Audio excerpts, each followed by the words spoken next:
So I want to thank you all for joining Representative Scott and me today.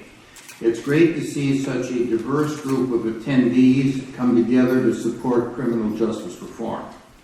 In the spring of 2013, Representative Scott and I were tasked by the House Judiciary Committee with leading the Overcriminalization Task Force, a body dedicated to analyzing the overuse of federal criminal law and proposing substantive policy solutions. Over the course of a year and a half and 10 hearings, the task force heard from a wide range of key stakeholders, including the Department of Justice, federal public defenders, the Judicial Conference, and the Sentencing Commission, as well as academics and other advocacy groups. Through the course of these hearings, it has been made clear that we can no longer ignore this pressing issue. We must address our federal sentencing and correction systems now, and Mr. Scott and I are today proposing to do that.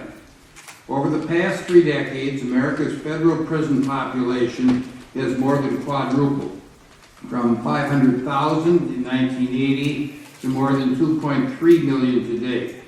Prison spending has increased alongside it, placing a heavy burden on American taxpayers. This increased spending has not improved effectiveness.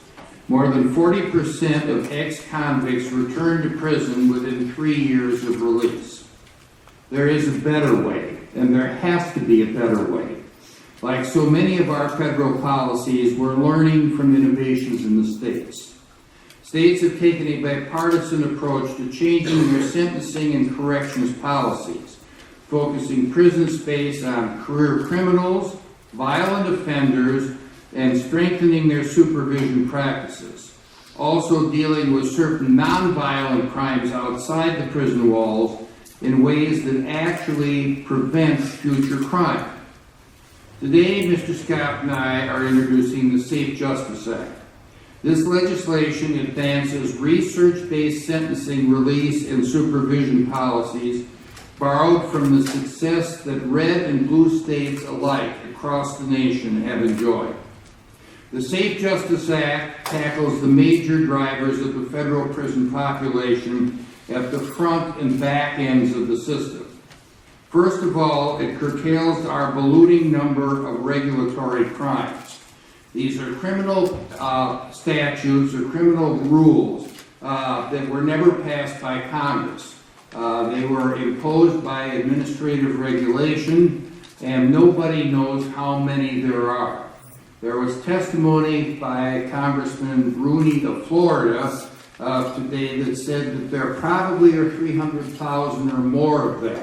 It's time to take a look and see what types of crimes have been imposed by regulatory burdens, getting rid of some of them, keeping some of them. But the only way we're going to need to do that is not by asking the CRS, because we tried that a year and a half ago, and they told us they didn't have the staff to be able to come up with the exact number.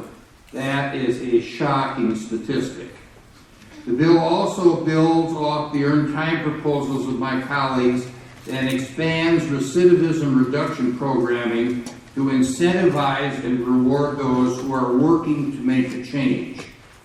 It promotes targeted sentencing for drug offenders, not with across-the-board sentence reductions for all drug traffickers, but rather by making long overdue adjustments so that mandatory minimums still apply to leaders and organizers who are controlling and driving the illegal drug market. It includes supervision policies that effectively change the criminal behavior of almost 132,000 people on federal probation and post-prison supervision. And finally, it provides law enforcement with critical tools to keep our communities safe. Mr. Scott and I are both excited to put forth this truly bipartisan package to curtail overcriminalization, better hold offenders accountable, and enhance public safety and the well-being of all Americans. I look forward to working with Chairman Goodlatte, Ranking Member Conyers, and the ranking member of the Crime Subcommittee, Sheila Jackson Lee of Texas, in the days ahead in advancing this important legislation. And I am hopeful that we will be able to secure prompt committee and House approval of it and send it across the way. Now it's my pleasure to introduce my indicted co-conspirator in this effort, Congressman Bobby Scott, Democrat.